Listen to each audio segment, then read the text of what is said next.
For Indian and Bhuthanian standards, this looks awesome. Oh, there's actually a donkey here eating from the garbage. Yeah, it still looks pretty healthy.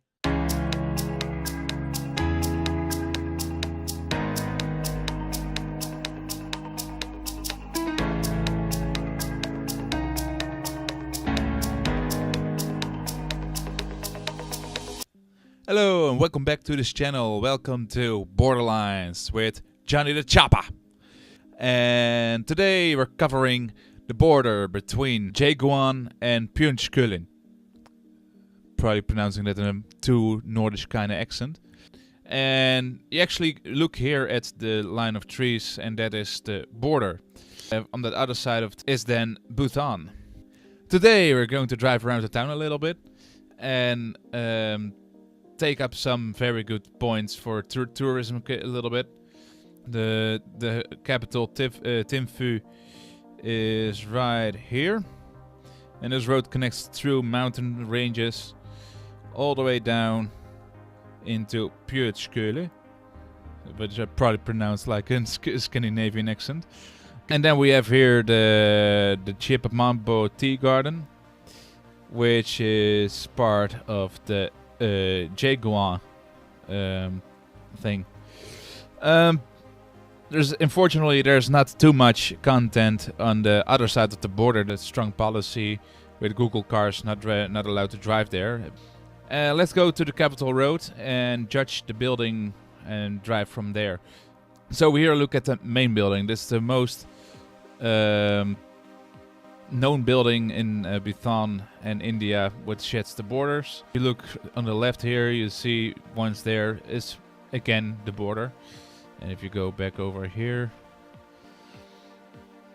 a lot of palm trees everywhere, by the way. Oh, here's a nice shot of palm trees here.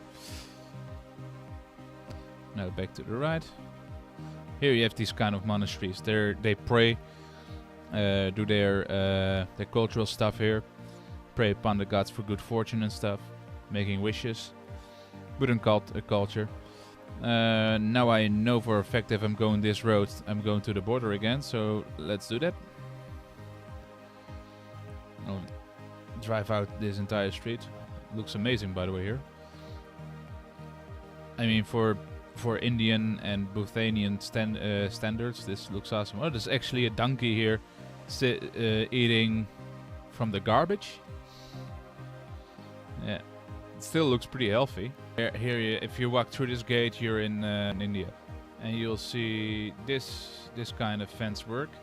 This also represents the border line of Bhutan and India. These flags, I really love them. You hang a flag up as a tourist to respect the queen or something like that. Read about it. Then it will give you good fortune in your driving experience. Very typical Indian trucks. A river that stretches to here. I cannot go further than this. And if you actually see the fence work right here through the trees, that will be India again. The other side is India. It has another pair of eyes. Look at this. This is just stunning beauty itself. All these mountain ranges, and if you look at these, look at that. Looks so gorgeous. I think the people that live in there also have a very good view on Bhuthania. They must be sturdy because they have to reach all the tops, all the climbs, all the stuff. Let's go to the pros and cons. The pros: this beautiful, this nice area, nice culture. There's a lot of peace. You can sense there's a lot of peace in these people when you look. There's no chaos or whatever on the streets. I wouldn't care to wait in line for this too much, for a half an hour. I wouldn't care too much with seeing what's all around you, all the cultures, all the stuff. The other side of the border, you can definitely see that people live less fortunate there. There are some places where you can drop your guy at. And if you look at this, just a pile of rubble. People hanging their clothes at washing lines that are like the remains of their home building. I think there's actually one. Yeah, there's one story up. So underneath, people might be living. Well, they have a great leak here. Yeah, and if you point, if you see this white building over here, that is already Bhutan again. And this building is still part of India. Yeah, you can definitely see the difference here, like old slums and people living in the less fortunate way here. I mean, you can have a nice building, you know. You can live in a nice building and think you're living it up. But if you have to share your nice building with this kind of surrounding, what's the purpose of having that building over there? Then, yeah, perhaps maybe the views to the other side, and you see the mountain range here again.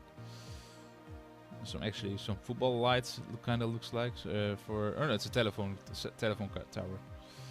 Like the Khan is like there's too much diversion between the two cities. So that kind of wraps it up for this video. It was a bit longer than intended, a bit longer than I expected. I'm gonna thank everybody for coming down. Hit that like button if you liked it. Press the subscribe button if you wish to see more. Having a nakba.